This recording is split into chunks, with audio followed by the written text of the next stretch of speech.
Regard croisé sur l'actualité du jour. Aujourd'hui, on parle de migration avec le sommet de Malte de l'argent annoncé par l'Occident pour retenir les jeunes dans leur pays. Est-ce que vous pensez que cela peut être une solution au problème de l'émigration clandestine? Vous avez la parole. Parole aux auditeurs.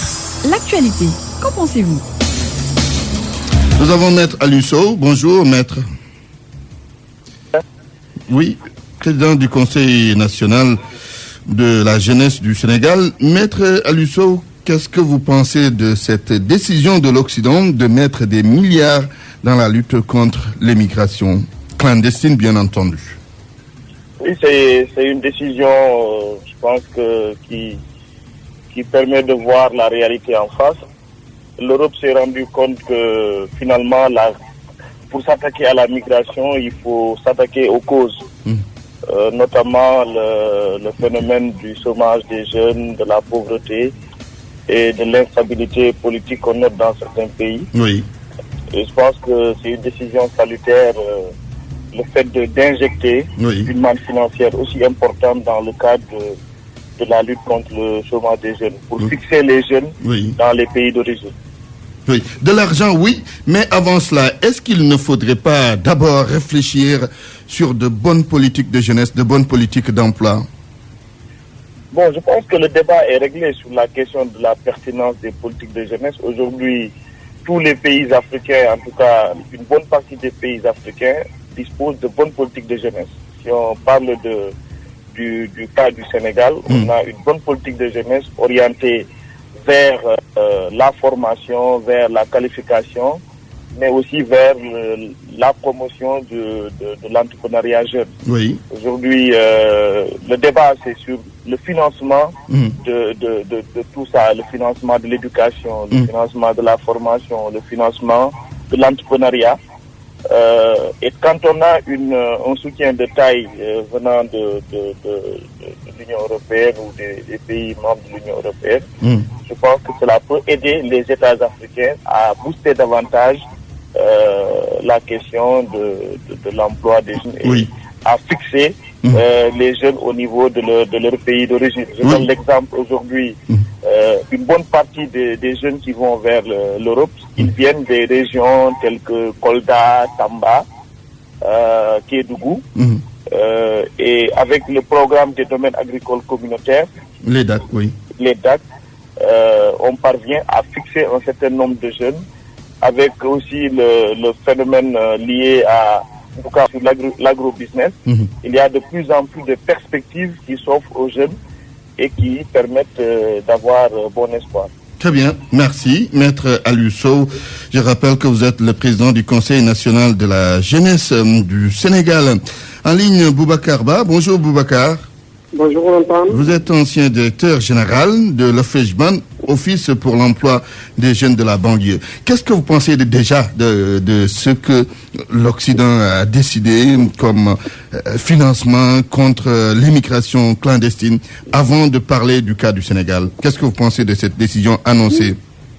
Oui, moi je crois que d'abord c'est une bonne chose, mais ce n'est pas pour autant la solution définitive par rapport à cette migration. Oui. Je crois qu'aujourd'hui... Donc c'est une des solutions alors? Bon, les solutions, moi je crois que d'abord c'est au niveau macro. Vous savez, depuis plus de 40 ans maintenant, 50 ans, il y a des politiques économiques qui ont été mises en place et continuent d'être mises en place au Sénégal, d'une manière particulière, d'une manière générale en Afrique. Ces politiques économiques ont plus reposé sur des théories économiques. Alors que pour résoudre ces problèmes-là, il faut partir vers la réalité économique. Et ce n'est qu'à partir de ce moment qu'on pourrait trouver des solutions adéquates par rapport à la demande du marché. Parce que n'oubliez pas que le problème d'abord de l'immigration est lié à un problème de l'emploi, mais il est surtout lié à un problème socio-économique des candidats à l'immigration qui ont envie d'améliorer leur cadre de vie et leur niveau de vie. Et quand on parle de réalité économique, la réalité économique part d'abord du fait qu'on est dans une situation sociale qu'on veut améliorer et dont on ne trouve pas les solutions à l'intérieur du conflit.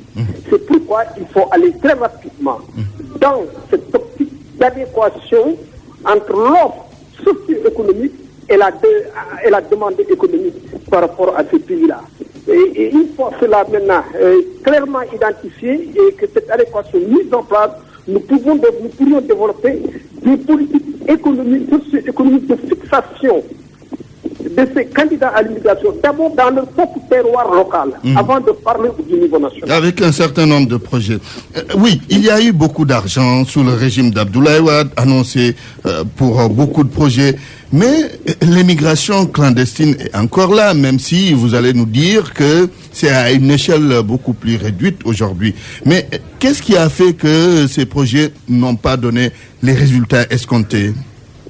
Bon, moi je crois qu'il y en a beaucoup dans ces pays-là, et jusqu'à présent ça continue. Marguerite, qui est aujourd'hui le programme Sénégal émergent, que nous savions, mais ça se pose dans la gestion de ce problème-là. C'est vrai, il y avait autant d'Abdoulaye Wade, et aujourd'hui, on a vu que ces trois agences qui existaient autant d'Abdoulaye Wade ont été fusionnées.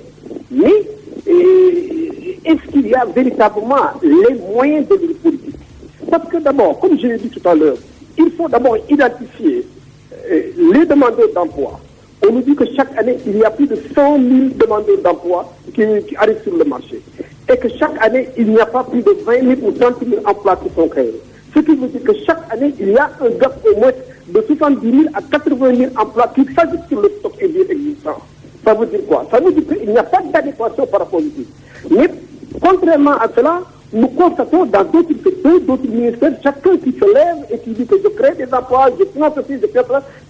Et on constate que tout cet argent qui arrive, exactement sous la coupole de ces structures de création d'emplois ou d'accompagnement de création d'emplois, mais que cet argent est directement géré par des institutions financières privées et qui, à la limite, sont très usurières puisqu'ils appliquent des taux de financement qui ne contribuent pas à l'amélioration du cadre de vie ou du niveau de vie des bénéficiaires, mais qui contribuent à les applaudir du fait comme je l'ai dit tout à l'heure, de nos taux de prêt qui sont exorbitants et qui, finalement, nous prennent la gorge. Finalement, toutes ces politiques échouent parce que, tout simplement, jusqu'au moment où je vous parle, il n'y a pas véritablement sur le terrain des actions d'encadrement et d'accompagnement du programme de finance, des programmes donc, de création d'emplois. Tout ce qu'il faut une plateforme d'abord. Oui. De demandeurs d'emploi et d'offres d'emploi. Ça, c'est un volet. Mais il faut aussi identifier les porteurs de projets ou porteurs de projets, les encadrer au niveau d'une structure d'incubation qui les prend en charge, qui les encadre, qui les forme, qui les oriente et qui les accompagne dans l'exécution de leur projet avec des contraintes majeures qui permettent. Parce qu'au final, la résolution de ce problème-là, de l'immigration, et la résolution de ce problème de l'emploi, nous mène tout directement vers le développement. Et aujourd'hui, on ne peut pas parler de développement sans parler d'émergence de nouveaux secteurs. De nouveaux secteurs économiques. Prenons le cas des métiers du bâtiment. Oui, terminé. Au Sénégal aujourd'hui, il y a au moins dans le secteur du bâtiment plus de 20 à 30 nouveaux types de métiers. Mais est-ce que vous voyez au Sénégal des centres de formation, des centres de formation de 3 mois, 4 mois, 6 mois, dans ce domaine, de recyclage de nos maçons, ou de nos mécaniciens même, ou de nos menuisiers. Alors, donc, il faut très rapidement aller dans le sens. Réfléchir sur tout cela. Oui. Merci, Boubacar Ba. Je rappelle que vous êtes l'ancien directeur général de l'OFEJBAN, Office pour l'emploi des jeunes de la banlieue, c'était sous Abdoulaye Wade. Le ministre de la Jeunesse est en ligne. Bonjour, monsieur le ministre Mambaïnian. Oui, bonjour Antoine. 1118 milliards de francs CFA pour faire face à l'immigration clandestine. Annonce de l'Occident, une bonne décision qui peut régler le problème en partie. Oui, une très bonne décision. Il faut l'apprécier à sa juste valeur. C'est beaucoup d'argent et qui peut faire beaucoup de choses, qui peut régler les problèmes de l'immigration, certes, mais qui réglera aussi le problème de l'emploi dans mon pays. Alors, vous pensez que 1118 milliards, c'est beaucoup avec tous les pays qui ont besoin quand même d'être aidés dans ce domaine? Oui, en fait, moi, je ne parlerai pas pour les autres pays, je parlerai pour notre pays, le Sénégal. Oui. Quoi qu'on puisse dire, nous sommes confrontés à ces problèmes d'immigration. Et il faut reconnaître aussi que des solutions appropriées aux problèmes ont été mises en place par le président Macky Sall. C'est-à-dire doter le pays, surtout dans le monde urbain, d'infrastructures capables d'absorber ce taux de chômage-là. Oui. À savoir les programmes des domaines agricoles qui ont commencé à faire leur preuve. Et je pense que le choix de Sédhiou et de Kédougou, Keur Momar Sarr et Keur Sambakane n'ont pas été fortuits. Parce que Kédougou, nous savons que ça a été vraiment touché par l'immigration clandestine dans les temps passés, Oui. de même que Sédhiou.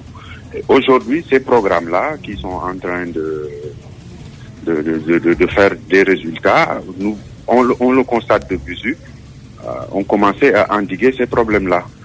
Donc, y mettre beaucoup plus de moyens, je pense que ça va accélérer ce problème-là. Oui, aujourd'hui, on entend souvent des reproches du genre, il n'y a pas de réelle politique de jeunesse, il n'y a pas de réelle politique d'emploi. Oui, qu'est-ce qui, à votre avis, doit être davantage fait pour que la politique de l'emploi ou la politique de jeunesse soit quand même des réussites ou une réussite tout court pour cumuler les deux? Il y a deux possibilités pour ceux qui disent ça. Soit ils ne sont pas de bonne foi, soit ils le disent parce qu'ils ne maîtrisent pas les chiffres. Antoine, je pense que quand vous avez 42% de vos jeunes qui ne sont pas qualifiés, 42% des jeunes qui cherchent un travail n'ont pas de qualification. Quand on a en connaissance ces chiffres-là, on ne peut pas dire qu'il n'y a pas une politique d'emploi. Ce qu'il faut comprendre aussi, c'est que pendant des décennies, nos jeunes ont été formés sur des filières qui sont saturées. Banque, finance, assurance, communication. Qui ne peuvent être, excusez-moi du terme utilisé, que dans des institutions très réduites. Les banques, les assurances. Donc on a pas mal de cadres dans ces domaines-là, mais le système éducatif aussi produit des jeunes qui savent juste lire, écrire, qui savent analyser, qui ont fait de l'enseignement général.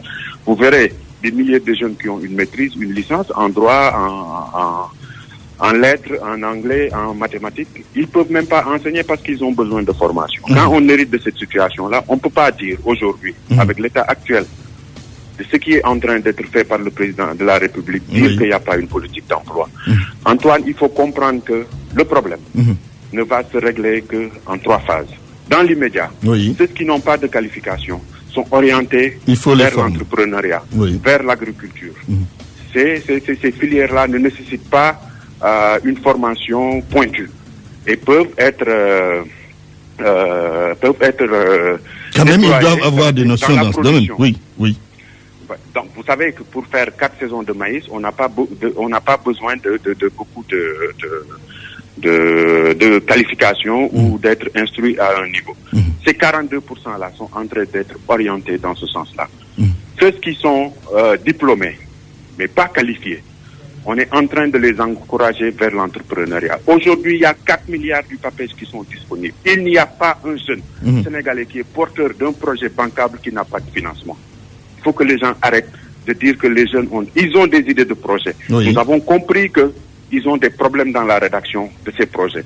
Raison pour laquelle l'ANPEJ et même le FONGIP... Et ils doivent être aidés dans ce sens de... Oui, excusez-moi. L'ANPEJ, le FONGIP ont recruté des ingénieurs financiers pour aider les jeunes de façon gratuite à élaborer des projets bancables. Donc, il y a des experts pour rédiger ces projets, il y a des lignes de financement qui sont disponibles. On ne demande plus des garanties, mais au moins on demande à ce qu'on nous présente un projet bancable, c'est-à-dire l'argent du contribuable sénégalais. Il faut nous dire comment y travailler, comment rembourser le prêt. Ce sont ces exigences-là qui ont été mises en place. Mais aujourd'hui, on ne peut pas dire qu'il n'y a pas d'argent pour financer les porteurs de projets viables. J'insiste, des porteurs de projets viables. Mais je ne parle pas d'idées de projet. Oui, et vous pensez que toutes les actions que vous avez eu à mener ont considérablement impacté sur l'émigration clandestine, en termes de recul, bien évidemment? Mais Antoine, moi je vous invite la semaine prochaine, Inch'Allah, on va se rendre à Kédougou, où vous verrez 7000 jeunes travailler. Ils ont produit à peu près 14 000 tonnes de maïs qu'ils vont vendre dans le marché. Et on va les préparer à la contre-saison. On ne peut pas voir ça et dire que les solutions ne sont pas appropriées. On ne peut pas. Le Prodac vient de recevoir il y a cela 2 mois, a reçu le document de la DCMP et de l'ARTP pour valider ces marchés et débuter les travaux. Le projet de signature, la signature va se faire dans une semaine. 29 milliards injectés. 29 milliards injectés dans les domaines agricoles. Donc, vraiment, il faut être vraiment politique ou être animé par d'autres ambitions pour dire que le problème de la jeunesse sénégalaise n'a pas été pris en compte. Oui, on va terminer avec cette déclaration de Farba Senghor qui dit que le président Macky Sall a détourné le plan REVA de ses ambitions, a détourné l'argent qui était destiné au plan REVA. Mame Mbaye Niang, oui, une réponse par rapport à cette déclaration? Bon, je vais laisser à Farba la paternité de ces déclarations qui ne peuvent être que politiques. Bon, et pour le moment, je pense que nous traitons de sujets très sérieux pour ne pas y mêler des considérations politiques qui ne reposent sur rien du tout. Je pense qu'ils ont eu le temps de travailler, ils ont eu le temps de prouver aux Sénégalais ce dont ils étaient capables. Le plan REVA, les Sénégalais en gardent ce qu'ils en gardent. Ils sont libres de juger, tout un chacun est libre de juger le plan REVA. Je pense que c'est des considérations politiques qui n'engagent que Farba Senghor. Oui, c'était le ministre donc, Mame Mbaye Niang. Merci, monsieur le ministre. Ministre de la Jeunesse, c'est tout pour Point de vue aujourd'hui.